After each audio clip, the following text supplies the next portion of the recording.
عبدالمحسن عباد در این کتابش میگه والعذر بالجهل في مسائل التكفير والتبديع للشخص المعين هو الذي عليه كثيرون من اهل العلم. میگه و عذر با جهل، یعنی که عذر دادن چکلی که میگه که شما عاذری هستید، عاذر میگه مشرک است، کسی که عاذری است مشرک است. گفته همه علمای اهل سنت حکم به کفر کرده است. میگه عذر با جهل دادن در مسائل تکفیر و مبتدع گفتن برای یک شخص معین، ببینید شخص معین، هو الذي عليه كثيرون من اهل العلم، میگه بسیاری از اهل علم میگه در همین اعتقاد هستند. و هذه نماذج من اقوالهم في ذلك. اگر میگن نمونه از قول علم ها میاریم. پس اینجا را من خط کشیده هستم به خاطر اونه که همه این قول علم ها را نمیخونیم، وقتمون طولانی تر یا که ثبتمون طولانی نشود. چون شما دیده ایستین در اینجا ما خیانت نمیکنیم، فقط همون جایهایی را که عذر به جهل دادگی هست ان همون جا را میاریم. ابو تکفیر سوال میکنیم که این کی است؟ ابو تکفیری یکم امام شافعی کی است؟ اگه عبدالمحسن عباد حکم کردی بررفت، اکنون بیا بگو امام شافعی رحمه الله که سال 204 سال هجری وفات کردگی هست، این بزرگوار کی است؟ کو بگو؟ این کافر است.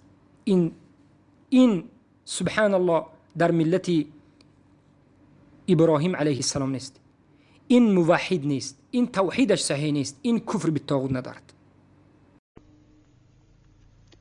الله پناهت یاد از این اعتقاد خبیثی تو ای ابو جاهل.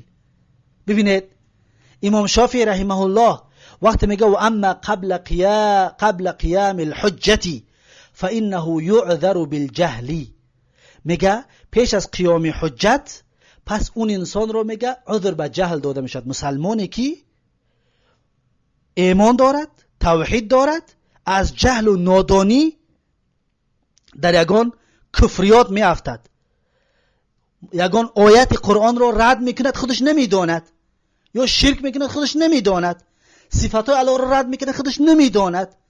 پس امام شافعی رحمه الله میگه فانه یعذر بالجهل، پس میگه او را عذر به جهل داده میشود، یعنی که اون مسلمان معذور است. ما او را کافر نمیگیم، میگیم اون بیچاره عذر دارد، یعنی که جهل دارد، یعنی که معلومات ندارد در این باره. از این حساب اون انسان در نزد امام شافعی کافر نیست، در نزد ابو تکفیر او آدم قطعی امام شافعی هر دوشون کافر شد. زیرا که میگوید که ابو تکفیر ببینید چی میگوید، لیکن عذر المشرک دیده و دانسته مشرک را مشرک نبود مثل همون مشرک است. شنیدید؟ عذر مشرک میگه به مثل مشرک. پس امام شافعی در نزد ابو تکفیری ابو محمد مدنی اسکندر چی بوده است؟